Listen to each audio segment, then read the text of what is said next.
राधे राधे। कहीं उचित समय पर पुत्र और कन्याओं का उनके सदुस पत्नी और वरों के साथ बड़ी धूमधाम से विधिवत विवाह कर रहे हैं। कहीं घर से कन्याओं को विदा कर रहे हैं तो कहीं बुलाने की तैयारी में लगे हुए हैं। योगेश्वरेश्वर भगवान श्री कृष्ण के इन विराट उत्सवों को देखकर सभी लोग विस्मित चकित हो जाते थे। कहीं बड़े बड़े यज्ञों के द्वारा समस्त देवताओं का यजन पूजन और कहीं कुएं बगीचे तथा मठ आदि बनवाकर इष्टावृत धर्म का आचरण कर रहे हैं। कहीं श्रेष्ठ यादवों से घिरे हुए सिंधु देशीय घोड़े पर चढ़कर मुगया कर रहे हैं।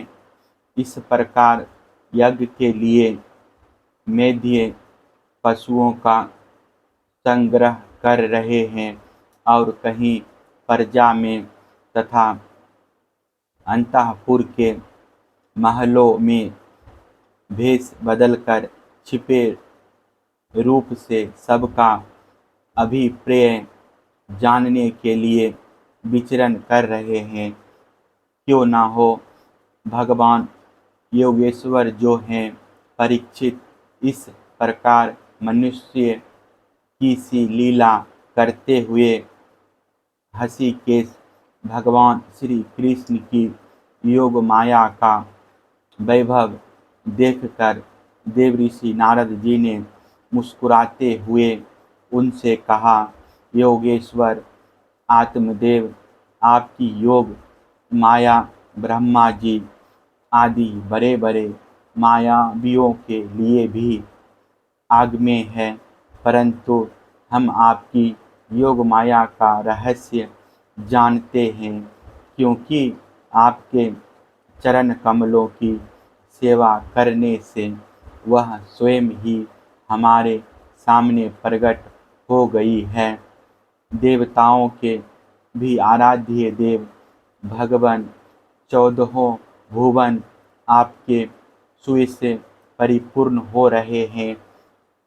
अब मुझे आज्ञा दीजिए कि मैं आपकी त्रिभुवन पावनी लीला का गान करता हुआ उन लोकों में विचरण करूं।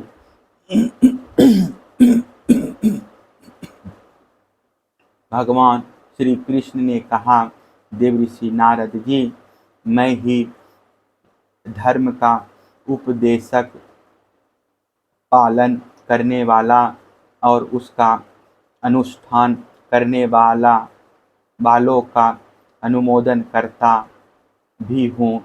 इसलिए संसार को धर्म की शिक्षा देने के उद्देश्य से ही मैं इस प्रकार धर्म का आचरण करता हूँ। मेरे प्यारे पुत्र, तुम मेरी यह योग माया देखकर मोहित मत होना। श्री सुखदेव जी कहते हैं, इस प्रकार भगवान श्री कृष्ण गृहस्थों को पवित्र करने वाले श्रेष्ठ धर्मों का आचरण कर रहे थे।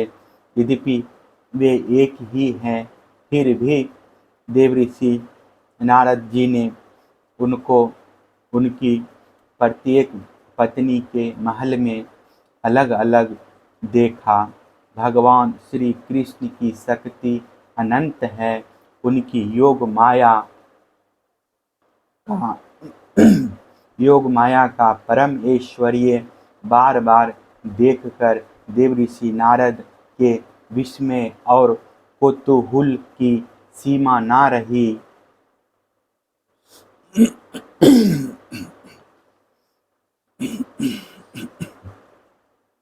द्वारका में भगवान श्री कृष्ण गृहस्थी की भांति ऐसा आचरण करते थे मानो धर्म, अर्थ और काम रूप पुरुष पुरुषाधर्मों उनकी बड़ी श्रद्धा हो। उन्होंने देवऋषि नारद का बहुत सम्मान किया। वे अत्यंत प्रसन्न होकर भगवान का स्मरण करते हुए वहाँ से चले गए। राजन, भगवान नारायण सारे जगत के कल्याण के लिए अपनी अचिंत्य महाशक्ति योग माया को स्वीकार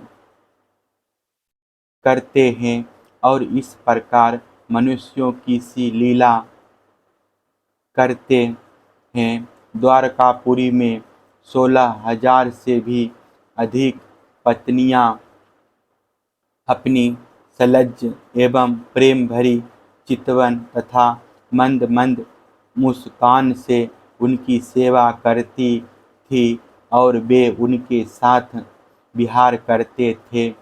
भगवान श्री कृष्ण ने जो लीलाएं की है उन्हें दूसरा कोई नहीं कर सकता। परीक्षित, वे विश्व की उत्पत्ति, स्थिति और प्रलय के परम कारण हैं। जो उनकी लीलाओं का गान श्रवण करने वालों का अनुमोदन करता है उसे मोक्ष के मार्ग स्वरूप भगवान श्री कृष्ण के चरणों में परम प्रेममयी भक्ति प्राप्त हो जाती है।